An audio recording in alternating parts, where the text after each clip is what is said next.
In our national RTDI policies and funding programs, we feel the increasing expectations to deliver and to contribute to master the crisis and to the energy transition in general.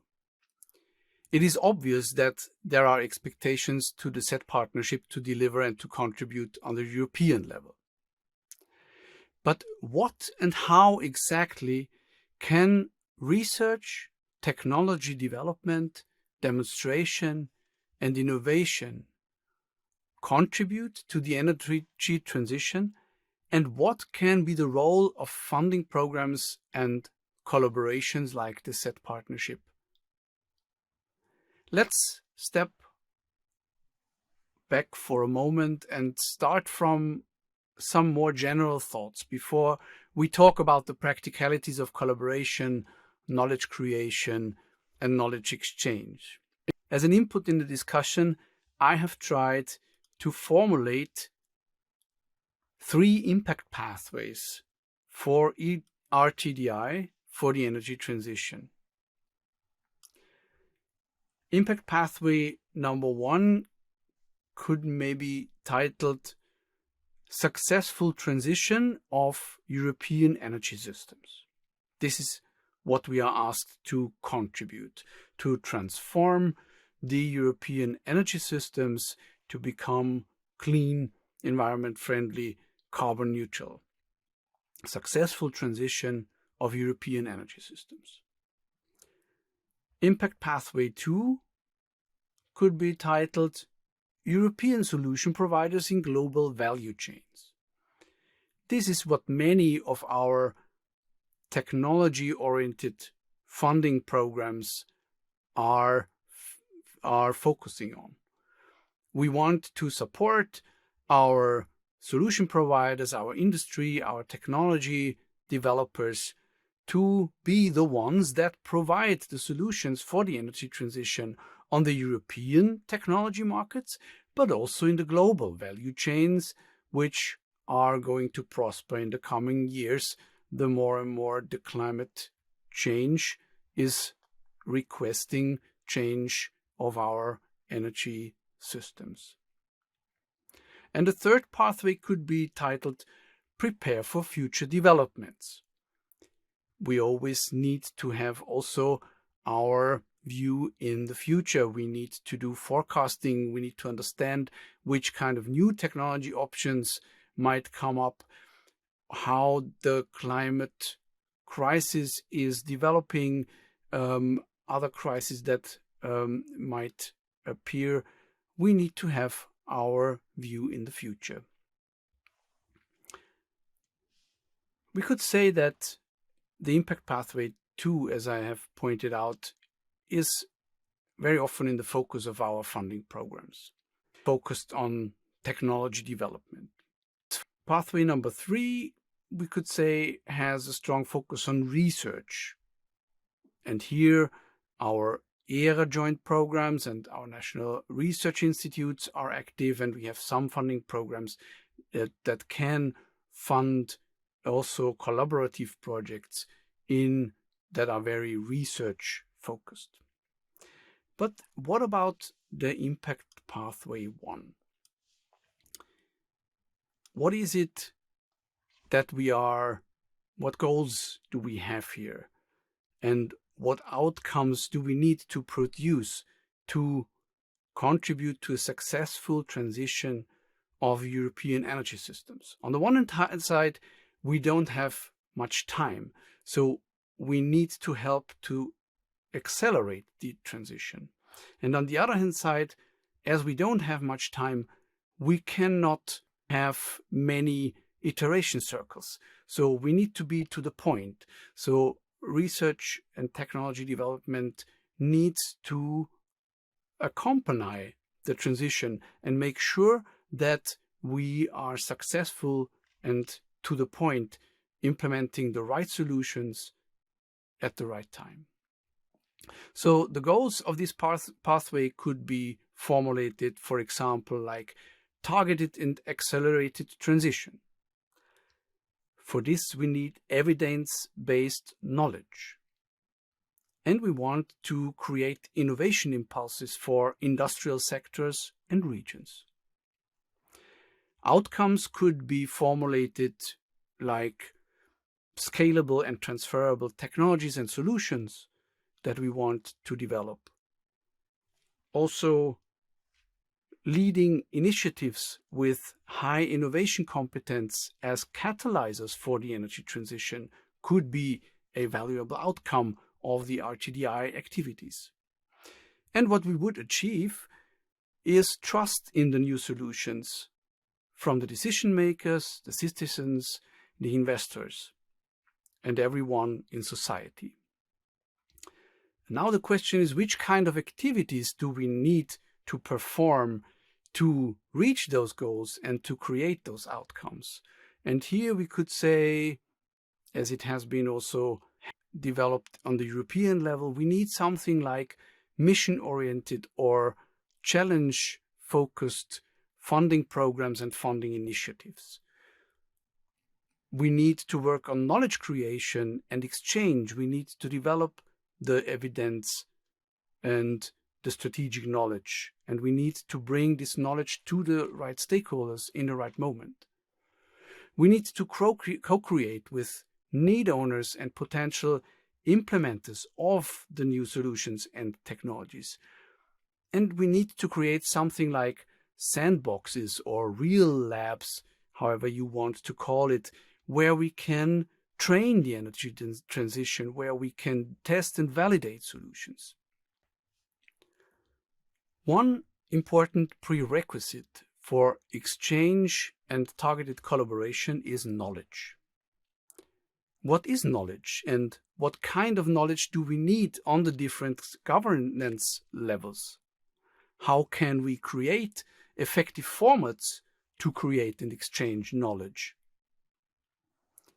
At the Joint Programming Conference of the Euronet Smart Energy Systems, Pia-Johanna Schweizer from the Institute of Advanced Sustainability Studies in Berlin, Germany, was talking about critical risks for the society and the burning need in phases of exponentially growing awareness of the need for acting, as well as about the role that knowledge plays in the decision-making in such phases.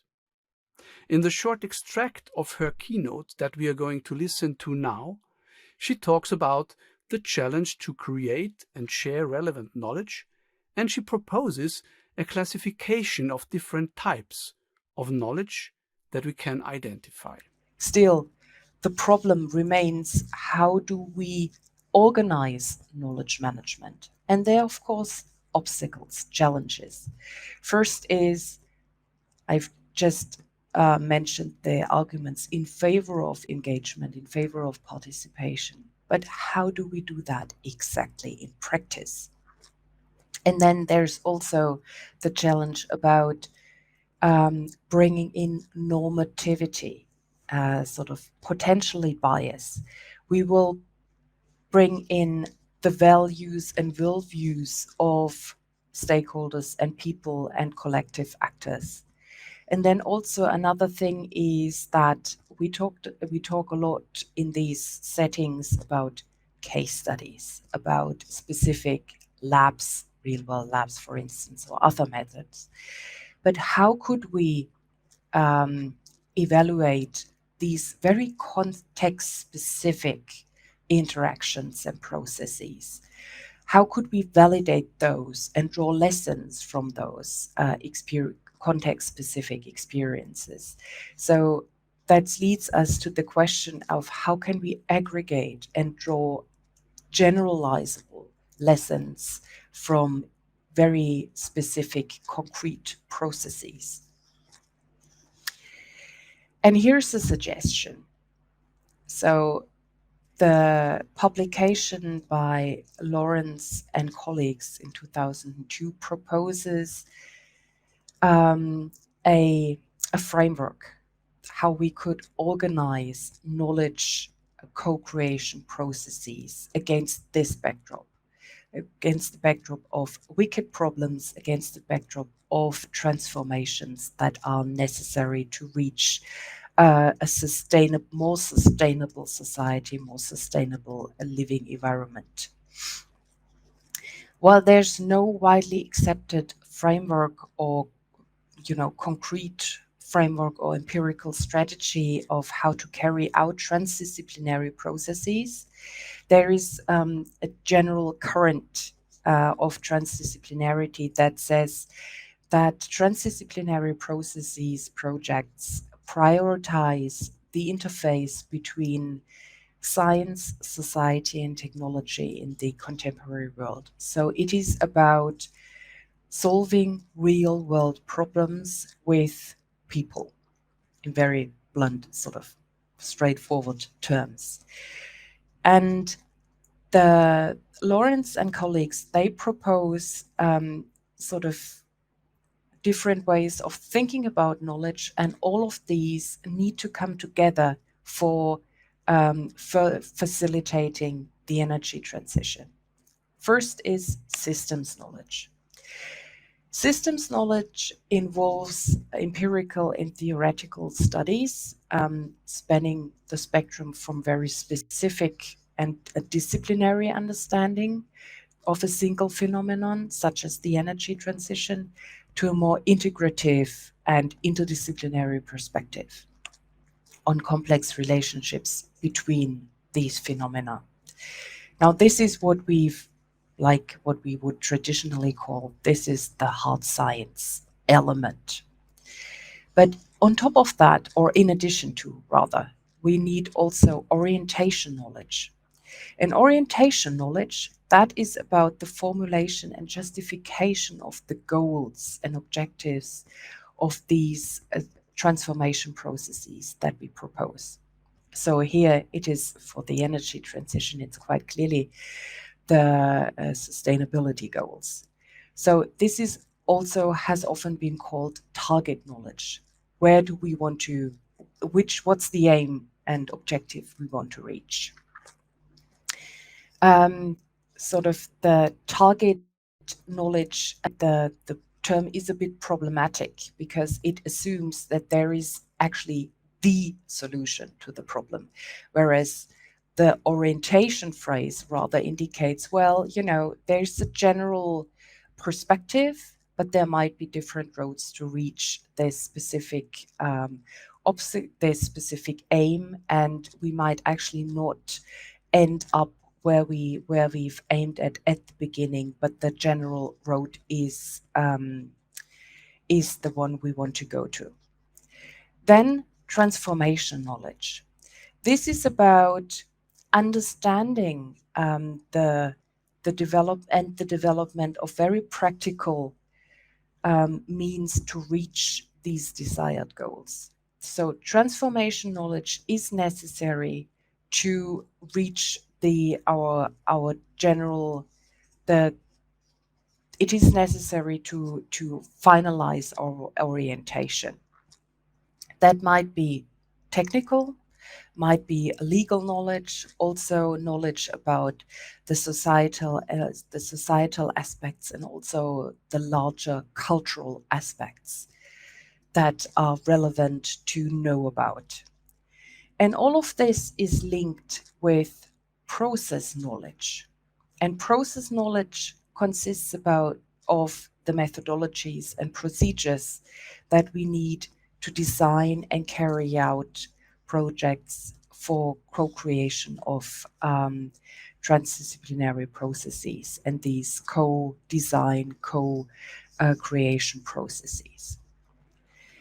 And here again, the question is, how can we organize dialogue and learning?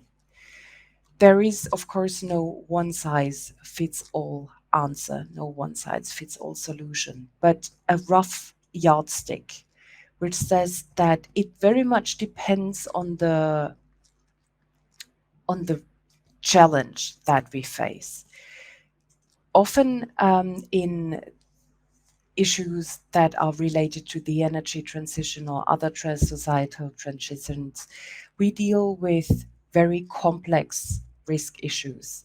We also deal with uncertainty, oftentimes deep uncertainty, and then also societal debates, because there are sort of different societal groups and different stakeholder groups think differently about what is the optimal solution or the way towards reaching the optimal solution. So, depending on the specific challenge, and mind you, that specific challenge might change depending on the specific stage of your project, on specific or on the societal debate associated with a specific technology, whether knowledge about this technology has already reached the public at large or not. All of that might change over time. So you might move along on this axis of simple, complex, uncertain, and ambiguous risk issues. But this sort of gives you a rough understanding or a yardstick for whom to engage with and what are the discourses, the types of participation we would start with. So for simple risk issues that require an instrumental way of thinking about these problems, the regulators and agency staff are already well equipped to deal with that. It becomes interesting with complex risk issues where we need to think, where we need to organize an epistemic discourse with experts as well as the regulators. So this is what we often engage in academia anyway. We talk and engage with agency staff, regulators, policymakers. But then for uncertain risk issues, here we engage with stakeholder consultations to reflect about potential trade-offs. This is also something that we often do in the context, especially of the energy transition. So you will all be familiar with that one. The other one, the participatory kind of dialogue. This is the most challenging part because that not only includes stakeholders, but also the public, directly affected citizens, or sort of randomly selected citizens as kind of a stand-in, a proxy for the public at large, to deal with the normative underpinnings of the energy transition, to deal with potential trade-offs, and also bring in people's values, worldviews, and their general outlook on what's the society we want to live in. So this, as sort of a general framework, is a way of thinking about organizing dialogue and learning. But that still leaves us with several challenges for evidence-informed decision-making and innovation that meets societal demands in that sense that it is furthering along or in facilitating responsible innovation. So I'd like you to think about organizing knowledge processes, engagement processes, as an iterative process.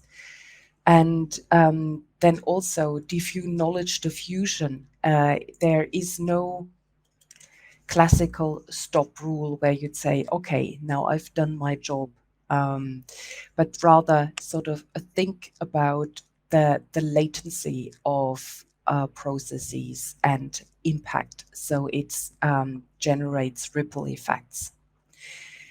That leads us to the need for more holistic risk assessment frameworks that would then also integrate different forms of knowledge and map uncertainties, be transparent about uncertainties as well as societal ambiguities, and actively engage in mapping out those ambiguities. And then final point, we really need to bring in the values and needs and expectation of stakeholders and the public at large. And in order to do that, I've proposed the methodology that differentiates between systems knowledge, orientation knowledge, transformation knowledge, and process knowledge. Now, of course, each project that deals with the energy transition or specific aspects of the energy transition might be rather strong on some of those points, and none of those would incorporate all of those different forms of knowledge generation at the same level. But still, thinking about this integration would help us meet the demands of evidence-informed decision-making and responsible innovation. Thank you very much. When we now go back to the impact pathways, we could try to figure out which kind of knowledge is mostly needed in which of the pathways. In the Clean Energy Transition Partnership, we intend to create and share knowledge on different levels. For example, within the technology or system integration areas of the specific transition initiatives. Projects should learn from each other, avoid duplication, create synergies, learn what is already available and what others are doing at the same time, and so forth. That is what we call formative evaluation. And we want to create strategic knowledge from the different TRIs together with the funded projects. Then there is the big challenge of working together beyond the TRIs, to work on the cross-cutting topics that have been identified in the strategic research and innovation agenda, such as robust pathways, acceleration of the transition, regulation and market design, fair and just and democratic transition, digital transformation of the energy systems, resource efficiency and circularity. And we want to create and exchange knowledge with other initiatives and stakeholder groups from the regional up to the European and global level. We have started to work on specific formats of knowledge creation and knowledge sharing according to these various needs. These formats may serve as examples to stimulate the discussion. It is not said that all of the transition initiatives in the Clean Energy Transition Partnership will implement the same instruments. But here is a set of examples. First one, formats of reporting and formative evaluation.